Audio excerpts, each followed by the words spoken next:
touch and thoughts. These objects impinge on your senses. And then with the two conditions, the consciousness arises. For example, with the eye and the form present, the eye consciousness will arise. So the third thing is the consciousness. So these are the 18 elements. Now we'll go to another sutta that talks more about this.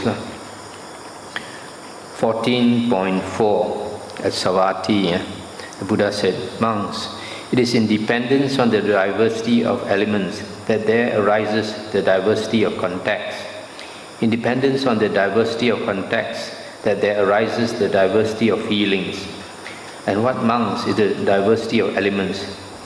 Then here, the I element, he repeats the 18 elements, the I element, the form element, the eye consciousness, and then the nose, smell, the second one is the ear, and the sound and ear consciousness, and then the nose, the odor and nose consciousness element, etc. Just like just now, the 18 elements. This is called the diversity of elements. And how is it, monks, that in dependence on the diversity of elements, there arises the diversity of contacts, that in dependence on the diversity of contacts, there arises the diversity of feelings. In dependence on the eye element, there arises eye contact. In dependence on eye contact, there arises feeling born of eye contact. I stop here for a moment. Here we just consider one sense base. Here the Buddha is saying, first you must have the eye element, and then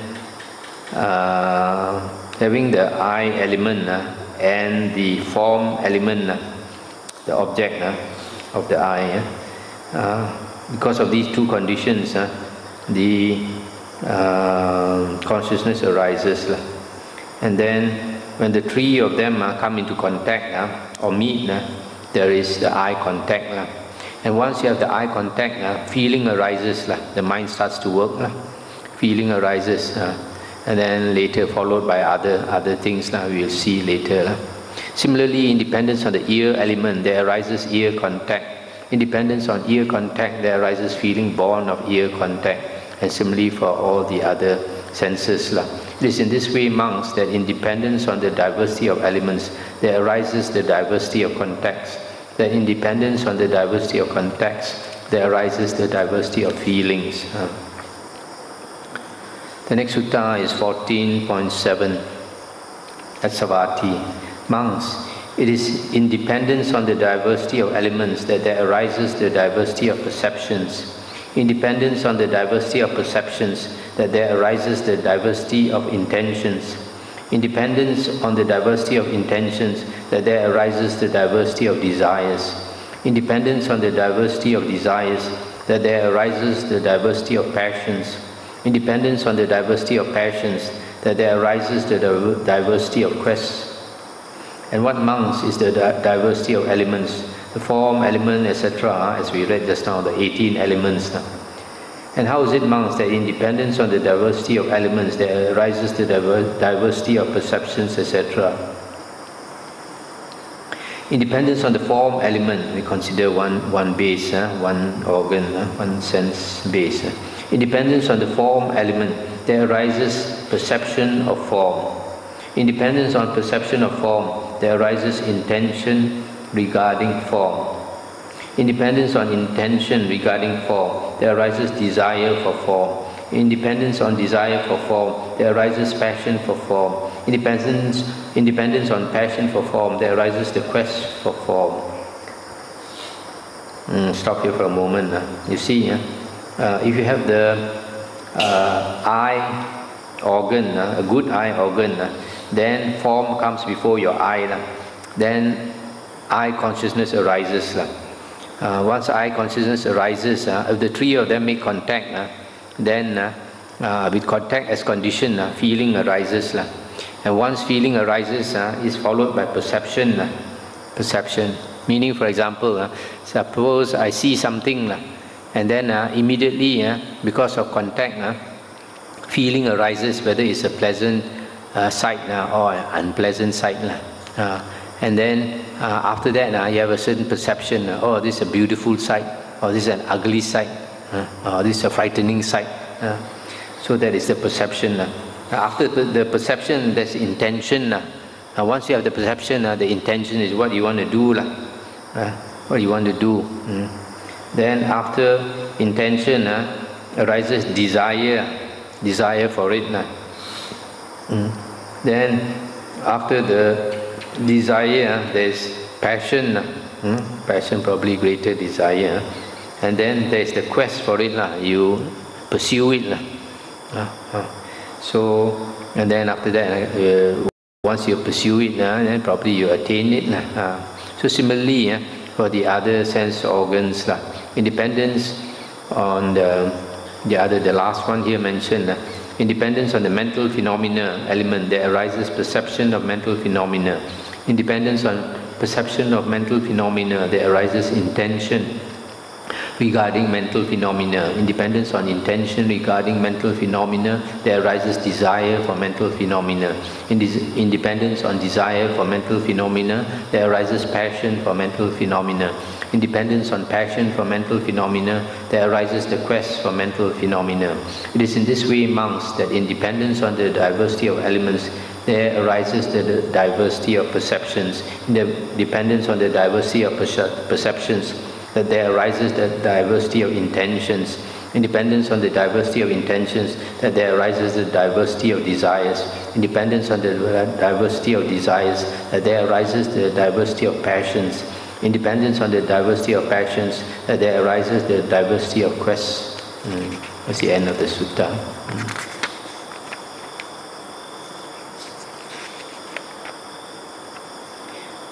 14.11. Here talks about the 7 elements. Monks, there are these 7 elements. What 7? The light element, the beauty element, the base of the infinity of space element, the base of the infinity of consciousness element, the base of nothingness element, the base of neither perception nor non-perception element, the cessation of perception and feeling element. These are the 7 elements. When this was said, a certain monk asked the Blessed One, Venerable Sir, as to the light element, etc., independence on what are these elements discerned or seen? And the Buddha said, Monk, the light element is discerned in dependence on darkness. Because of darkness, then you can see the light. The beauty element is discerned in dependence on foulness or unattractiveness. The opposite of beauty is unattractiveness or foulness. So by comparison, you say something is beautiful. The base of the infinity of space element is discerned in dependence on form. The base of the infinity of consciousness element is discerned in dependence on the base of the infinity of space. The base of nothingness element is discerned in dependence on the base of the infinity of consciousness. The base of neither perception nor non-perception element is discerned in dependence on the base of nothingness. The cessation of perception and feeling element is discerned in dependence on cessation. But Venerable Sir, as to the light element, etc., how is the attainment of these elements to be attained? The light element, the beauty element, the base of infinity of space element, the base of the infinity of consciousness element, and the base of nothingness element, these elements are to be attained as attainments with perception. The base of neither perception nor non-perception element, this element is to be attained as an attainment with a residue of volition, sankhara. The cessation of perception and feeling element, this element is to be attained as an attainment of cessation. That's the end of the sutta. So here the Buddha is saying that the first few light element, beauty, base of infinity of space, base of infinity of consciousness, base of nothingness, these are attainments with perception. Is a kind of perception. And then the base of neither perception nor non-perception, this is an attainment with a residue of volition. In this state of neither perception nor non-perception, the consciousness is almost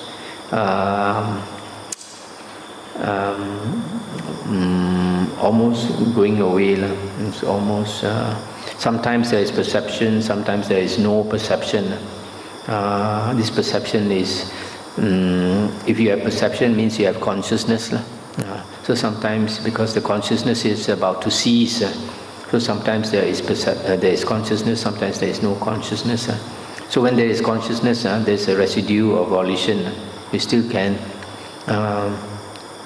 have this volition, you can exercise volition, but when there is no perception, then you cannot exercise. So that's why it's a residue of volition. And then the cessation of perception and feeling, which is also the cessation of consciousness, is an attainment of cessation where everything ceases, consciousness ceases, all the six consciousness ceases. So for tonight I'll stop here.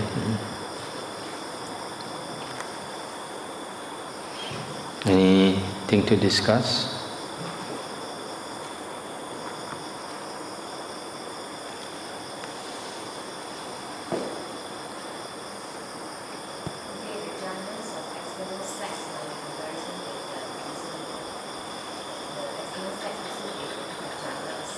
Yes, they have jhanas.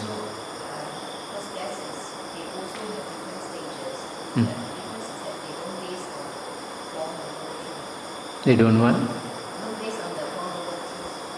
On the what? Our Four Noble Truths, yeah. Because I was told that a month, this month, he wanted to learn jhanas, so that he can learn from disciples. So I was wondering whether it be compatible with Buddhism for our practice. The jhanas are similar. Only thing is to find a teacher who is actually accomplished in jhana is very hard to find. But in the Buddha's teachings, it is not necessary to look for a teacher, because the Buddha in the Suttas we see it's already said that the Dhamma taught by the Buddha is beautiful in the beginning, beautiful in the middle, beautiful in the end. It explains the holy life perfectly, and pure as a polished conch shell. And the Buddha also stated that there is nothing more to add to his words, and we should not subtract from his words. So if we study the Buddha's words enough, the definition of jhana and all that, and how to attain jhana, everything is there. The only thing is our practice, whether we are willing to let go. If you are not willing to let go, then you can never achieve. You see, the Buddha's disciples, having learned the Dhamma, and the Buddha encouraged them to go into the deep forest and live alone. Those monks, they really let go. And when there's nothing else to let go, having let go everything, nothing else to let go, then there's nothing to disturb them. The only reason why we can't get into jhana is all our attachment. All these thoughts that arise in our mind, we look into it, it's basically all our attachment, all the thoughts that disturb us, all your worries. So if you don't have all these things to worry you, there's no reason why you cannot attain jhana. The only reason we cannot attain is we cannot let go. That's why the Buddha encouraged his disciples, even after they have renounced the home life. That doesn't mean once a person renounces the home life, he has let go totally, Only on the external form he has let go. Inside, the clinging is still very strong inside. So the Buddha understood that. So after that, the Buddha says, go off and live alone. Go and live alone, and nobody for you to cling to.